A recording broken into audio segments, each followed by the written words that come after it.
Si vous passez un matin dans le quartier de la Polyclinique, à cet endroit où les murailles sont littéralement tapissées de plaques texte-photo qui semblent en leur rectangle blanc autant de timbres collés sur une enveloppe, vous verrez à peu de distance de l'oratoire de la Madone un grand et beau kiosque de fleuristes regorgeant de vases de fleurs, de statuettes peintes et de corbeilles déjà garnies avec leurs grands nœuds de ruban et tout le reste. C'est là que parents et amis achètent des fleurs pour les pauvres malades, là que se fournit tout le quartier. La fleuriste est une grande femme, grasse et blonde. Elle a un fils à son image qui l'aide dans son métier. Carlo, tel est son nom, a 19 ans et doit bien peser pas moins de 100 kilos. Arrêtez-vous un instant, examinez-le. Il a une figure joufflue semée de taches de rousseur, de grosses lunettes de myope et des cheveux roux taillés en brosse. À chacun de ses mouvements, sa poitrine tremblote comme celle d'une femme. Il a du ventre et ses jambes semblent les arches d'un monument. Il s'habille toujours à l'américaine, veste à soufflet, pantalon rayé. Sa veste colle à son buste comme un gilet, et quant au pantalon, on a toujours l'impression, quand il se penche, que le fond va se déchirer. Carlo et moi étions amis. Nous avons cessé de l'être, et je le regrette quand ce ne serait que pour son physique qui éveille la bonne humeur. Le regarder manger suffit à chasser la mélancolie. Seigneur, quel appétit! Je n'ai connu personne qui, sur ce point, pût se comparer à Carlo. Il était capable d'ingurgiter comme rien un demi-kilo de spaghettis au jus avec du pain et de déclarer ensuite insatisfait: j'avais la dent creuse, ces spaghettis ne m'ont pas rassasié. Maman, j'ai encore faim. Si bien que ses amis l'invitaient parfois au restaurant pour le seul plaisir de le voir manger, et il ne se faisait pas prier.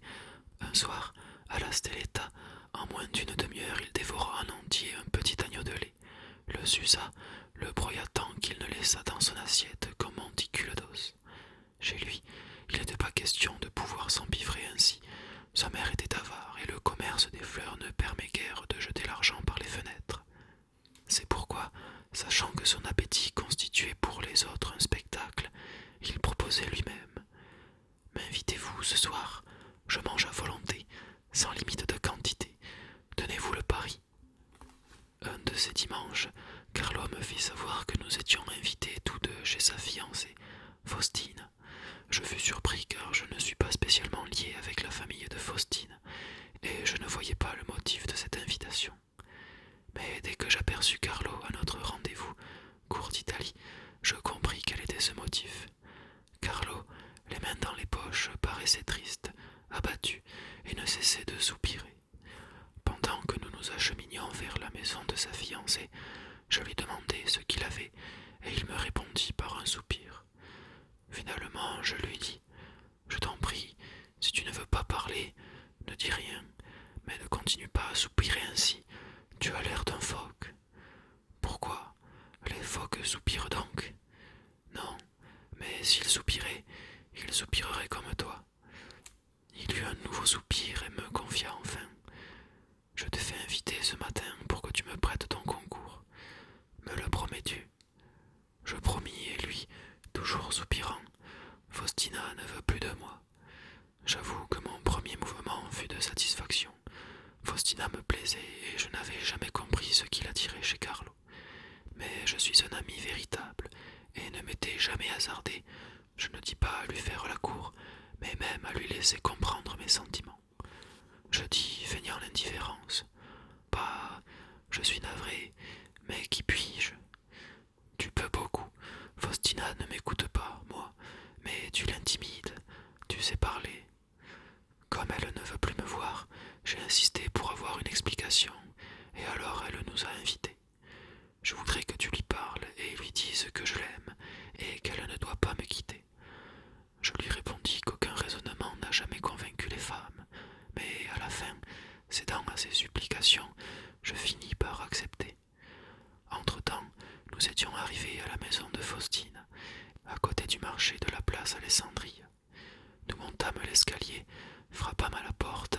La mère de Faustina, une petite femme aux cheveux gris, vint nous ouvrir, un éventoir à la main, et s'écria: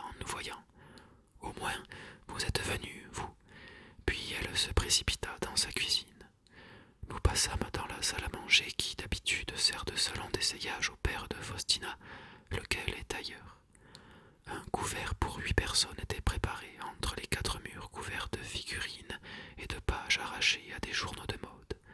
Dans un coin, un mannequin de femme revêtu d'une jaquette faufilée. J'ai eu l'impression qu'un grand désordre régnait dans l'appartement. On entendait la mère crier sur un ton irrité et quelqu'un lui répondre de la même façon. Puis la porte s'ouvrit en coup de vent et Faustina entra.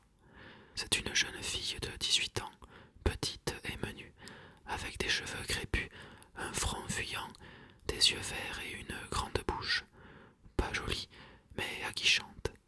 Elle dit, la voix au perché, toute pleine d'entrain. Bonjour, Carlo. Bonjour, Mario. Maman est fâchée parce qu'elle avait déjà mis des pâtes à cuire pour 8, et voilà que papa, Gino et Alfredo viennent d'avertir qu'ils déjeuneront dehors à cause de leur partie. Anna Maria non plus ne vient pas, car son fiancé l'a invitée. Quant à moi, je sors. J'ai également une invitation. Comme ça, vous allez rester tous les 3, et maman est furieuse parce qu'elle dit que la viande peut se garder, mais que les pâtes seront perdues. Tout ce flot de paroles fut débité d'un trait, puis ayant repoussé sa jupe pour ne pas la froisser, elle se laissa tomber sur le vieux divan jaune, tout enfoncé et bancal, et elle reprit. Écoute, Carlo, je t'ai fait venir aujourd'hui avec ton ami sur le conseil de maman qui pense que je te dois cette satisfaction. Mais je te le dis tout de suite, tu perds ton temps en insistant. Je ne sais pourquoi ces paroles, prononcées avec tant de désinvolture, me furent agréables, d'autant plus que, en les adressant à Carlo, c'était moi qu'elle regardait. Nos regards s'étaient rencontrés et j'avais cru voir qu'elle me souriait avec coquetterie. Pendant ce temps, Carlo, d'une voix larmoyante, protestait. « Si tu ne veux plus de moi, que vais-je faire ?» Elle rit de bon cœur, montrant ses dents courtes et larges. « Tu en trouveras une autre, ou tu n'en trouveras pas. Cela m'est égal pourvu que nous cessions de nous voir, car j'en ai vraiment assez. » « Mais pourquoi en as-tu assez? Que t'ai-je fait? Qu'as-tu à me reprocher ?» Elle saisit la balle au bond, et toujours gaiement, sans cesser de me regarder de ses grands yeux verts. « Je te reproche d'être ce que tu es, un gros tas, un poussat, un goinfre. Tu ne penses qu'à manger, et plus tu manges, plus tu engraisses. Mes amis disent que j'épouse le roi Farouk. À côté de toi, j'ai l'air d'une puce auprès d'un éléphant. Je ne suis pas faite pour toi. Mais je t'aime. Moi, non. Il s'en faut même. Avez-vous jamais vu pleurer un gros bonhomme? Un homme maigre, quand il pleure, paraît sincère. L'autre, au contraire, a l'air de faire semblant. » Carlo ôta ses lunettes et se mit à sangloter dans son mouchoir. La mère entra, tenant la soupière pleine à déborder de pâtes fumantes à la sauce tomate et, surprise, elle demanda. « Qu'est-il arrivé? Qu'avez-vous, Carlo ?» « Il pleure, dit Faustina allègrement en haussant les épaules. Ça lui fait du bien. » Et se levant du divan, « Eh bien, je m'en vais. Tu as voulu venir. Je t'ai répété ce que je t'avais déjà dit, et maintenant il faut que je parte. J'ai affaire. »« Alors tu ne manges pas, cria la mère. Non, je mangerai plus tard. Garde-moi quelque chose. Adieu, Carlo, et bon appétit. Au revoir, Mario. » Ce disant, elle me serra la main tout en me fixant de ses yeux verts, et je sentis que, au milieu d'une poignée de main, elle glissait ses doigts entre les miens. « Bon, fit la mère irritée, puisque vous n'êtes que vous deux, mettez-vous à table et mangez. »« Je n'ai pas faim, dit Carlo. » Mais comme par enchantement, ses larmes s'étaient séchées, et il ne quittait pas la soupière des yeux. Moi, je n'avais vraiment pas faim. Les regards de Faustina et le contact de ses doigts m'avaient troublé. Je risquais... Si nous nous en allions... « Alors, il va falloir jeter tout ça, » cria la mère, les poings sur les hanches. « Des pâtes fraîches, faites à la maison. Allons, asseyez-vous et mangez. »« Mais je n'ai pas faim, » protesta de nouveau Carlo, plus faiblement. Mais à ce moment, Faustina parut sur le seuil.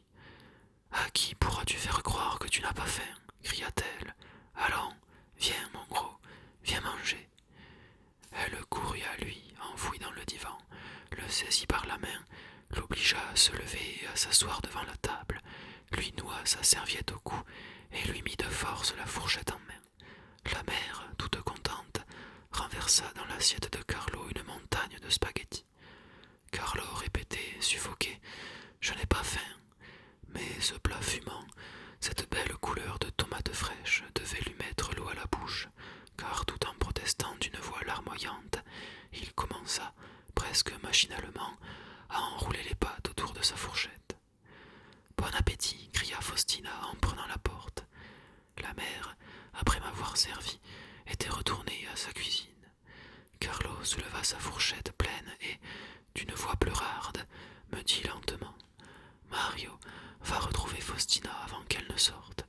Peut-être qu'avec toi, seul à seul. » Il ne finit pas sa phrase et, baissant la tête, porta la fourchette à sa bouche. Mais les larmes continuaient à couler tandis qu'il mangeait. « Tu as raison, dis-je, tout content. Peut-être qu'en tête à tête, elle m'écoutera. Pendant ce temps, continue à manger. Je vais et je reviens. » J'allai directement à la chambre de Faustina. Debout, dans une combinaison vert pâle, elle retouchait ses lèvres devant l'armoire à glace. Je fermai la porte, m'approchai d'elle et lui passa un bras autour de la taille. Je lui dis simplement « Nous verrons-nous demain ?» Elle me jeta un regard en coin, toute ragaillardie. « Pourquoi pas aujourd'hui ?»« Aujourd'hui ? Quand ?»« Attends-moi en bas, au bar, dans une demi-heure. » Je ne répondis pas, tournai les talons et sortis. Dans la salle à manger, Carlo mangeait maintenant de bon appétit, mais sans se presser. Son assiette était déjà à moitié vide. « Je suis désolé, lui dis-je, mais elle m'a mis à la porte de sa chambre. Je suis désolé. » Il finit d'engloutir son énorme bouchée et se mit à sangloter en enroulant les pâtes autour de sa fourchette. Mauvaise peste, et dire que je l'aime. Maintenant, je m'étais mis à manger à mon tour. Après la visite à Faustina, l'appétit m'était revenu et les pâtes étaient vraiment bonnes, légères, avec ce parmesan à la saveur piquante. « Je ne veux plus la revoir, reprit Carlo. Tut-elle me supplier ? » Son assiette était vide et, attirant à lui la soupière, il se servit une autre portion. « Tu feras bien, lui dis-je. » Finalement, à nous deux, mais grâce à Carlo surtout, nous vidâmes la moitié de la soupière. La mère réapparut et nous proposa, par pure forme et du bout des lèvres, un peu de viande froide. Je lui répondis que nous avions eu largement assez et me levai. Mais à l'expression de Carlo qui était resté assis, je compris qu'il n'aurait pas refusé la viande froide. Cependant, il se leva à son tour en soupirant et s'essuyant d'abord la bouche, puis les yeux. Nous prîmes congé de la mère et sortîmes. Une fois dans la rue, je dis à Carlo que j'avais un rendez-vous et je le quittai sans lui laisser le temps de souffler. J'errai un peu dans le quartier et, à l'heure fixée, entrai dans le bar. Faustina m'attendait, toute élégante dans sa robe mauve ajustée, un bouquet de violettes à la main. Elle prit aussitôt mon bras.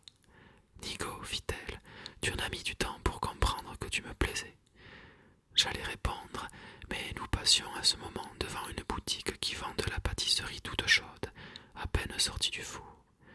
Sur le seuil, un feuilleté napolitain à la main, la bouche pleine et le visage barbouillé de sucre vanillé, se tenait Carlo. Je sentis d'abord la bonne odeur de gâteau, puis je le vis, lui, et je me rendis compte qu'il nous avait vus serrés l'un contre l'autre, bras dessus, bras dessous. Mais Faustina ne perdit rien de son sang